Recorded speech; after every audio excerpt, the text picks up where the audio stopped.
Right, babies, it's that time again. Oh, yeah.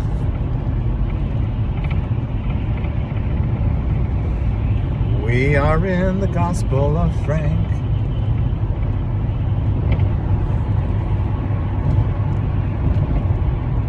Somebody saw one of these videos once and they said, oh, you have a really high opinion of yourself, don't you? I didn't respond to it because it wasn't, it was a rhetorical backhand.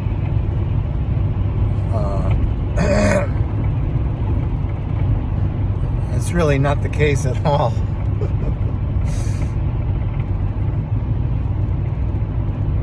I just know we're nothing without the Lord, that's all. And I know we are everything with Him. So therefore, use your head, people. Come on.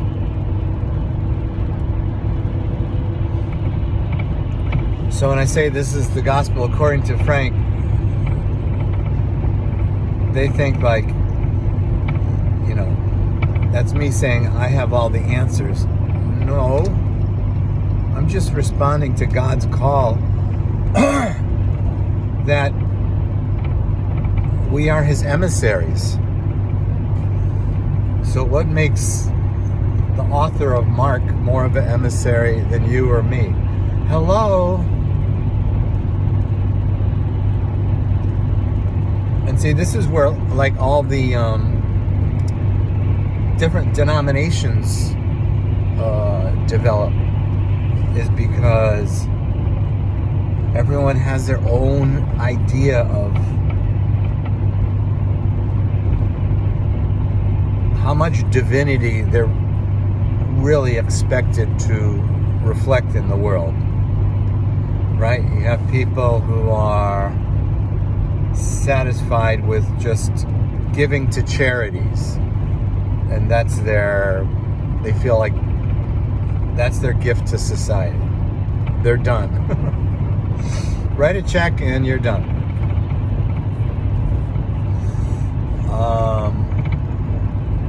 Not disrespecting giving. That's not what I'm saying.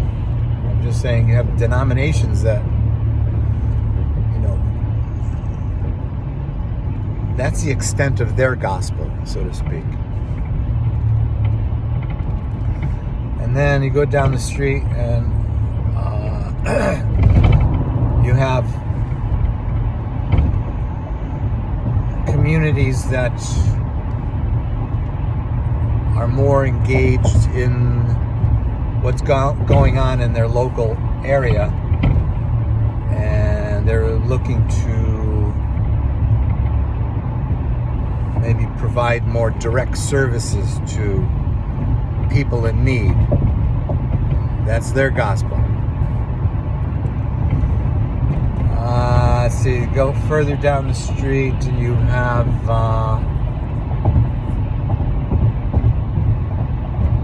people who are satisfied with going through weekly rituals. Sit up, sit down, stand, kneel, repeat after me, do the hokey pokey.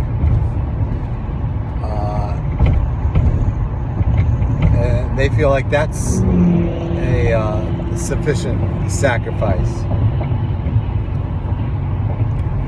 That's their gospel. Then further down the street, you have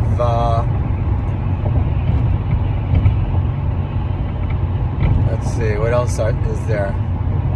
You have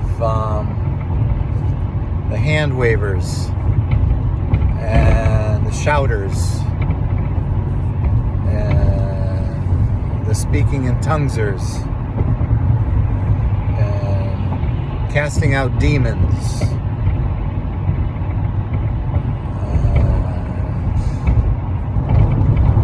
A more demonstrative presentation of being aligned with God. That's That's their gospel. So, and on it goes. And in each of those enclaves, there's usually very little overlap into each other's communities because that's not their gospel.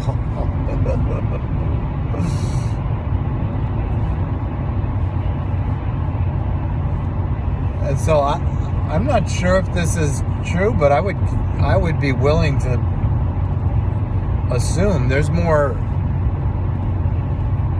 diversities of gospels or different ways of doing things in Christianity than in any other religion. I mean, I think technically there's hundreds, but there's at least around 200, I think, that are fairly common. And just to think of that, right?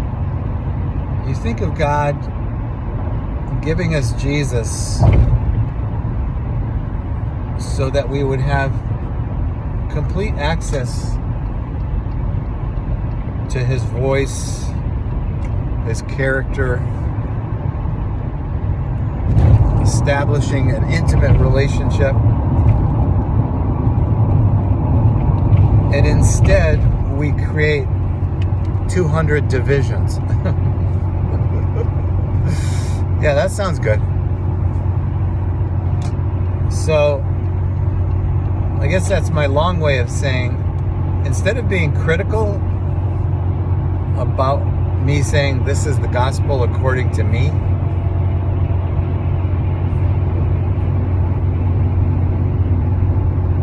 why not look at it like it's an opportunity for you to demonstrate the error of those 200 divisions? Oh yeah, baby. And that'll be your gospel, and that I'd be glad to align my gospel with your gospel. Oh yeah, baby. Because what it is just what's going on in you. What God is changing in you, you are bringing out into the open so people can observe the change and see the evidence of a resurrected life.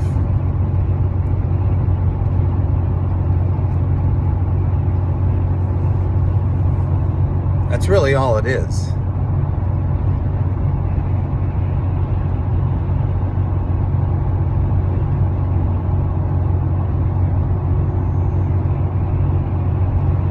And while you're discovering your own gospel,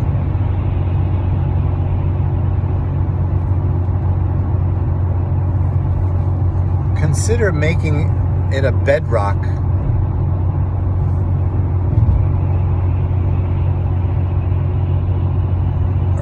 or part of the bedrock of your foundational principles that you withhold judgment against others who have a different gospel.